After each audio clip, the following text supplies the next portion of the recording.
Je suis venue ici en ma qualité, c'est vrai, de ministre de l'Environnement, du Développement durable et du bassin du Congo et en même temps de coordinatrice technique de la Commission climat du bassin du Congo, envoyée par le président Denis Sassou Nguesso de la République du Congo, mais qui est le président de cette institution de l'Union africaine qui est la Commission climat du bassin du Congo. Il m'a envoyé auprès de son frère, son homologue, le président Mohamed Bazoum, président de la République du Niger, mais qui est également là, président de la Commission climat du bassin du Sahel.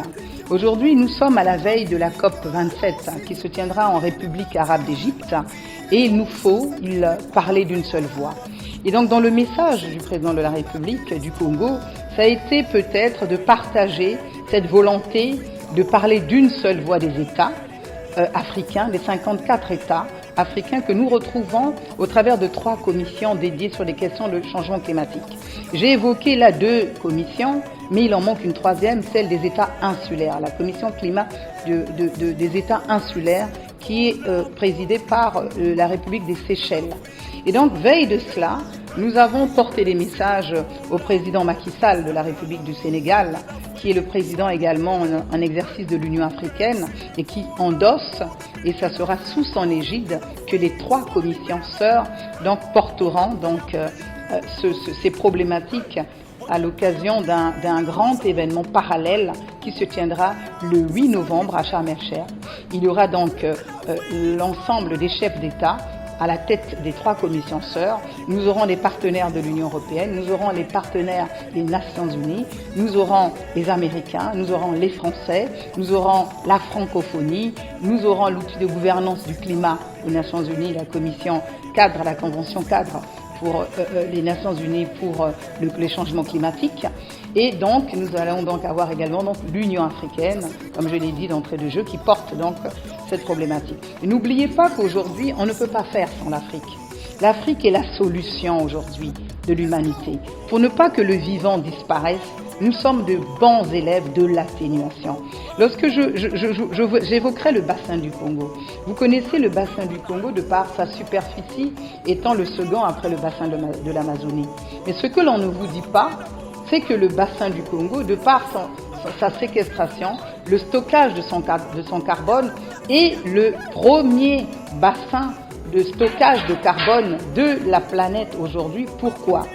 Les forêts stockent 1,5 milliard de tonnes de CO2. Mais nous avons dehors des forêts ce qu'on appelle des écosystèmes bien particuliers, des tourbières, qu'on dit en anglais les peatlands, aujourd'hui qui séquestrent ou qui elles stockent pas moins de 30 à 31 milliards de tonnes de CO2. C'est 15 à 20 ans d'émissions de gaz à effet de serre des États-Unis et d'Amérique et de 3 à 4 ans de toute la planète tout entière.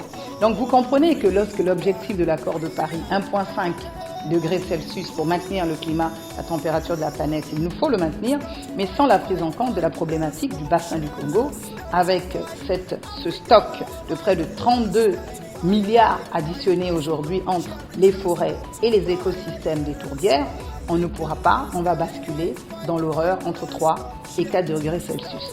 Et donc le président Mohamed Bazoum a demandé que je porte en retour cette adhésion auprès de son frère, le président Denis Sassou Nguesso, puisqu'ils ont toujours parlé d'une seule voix. Au niveau des 2 commissions, nous communiquons énormément dans ce sens. Et aujourd'hui, il ouvre aussi une autre porte, celle d'avoir également à revenir sur des plaidoyers insistants sur, comme l'a-t-il à juste titre rappelé le président Bazoum tout à l'heure, sur ce qui nous est dû. Donc il nous faut également aller vers une transition énergétique. Vous savez que sans l'énergie, nous ne pouvons pas nous développer aujourd'hui. Donc voilà à peu près le message, c'est le nouveau narratif qu'il nous faut porter et surtout nos États, les 54, parler d'une seule voix.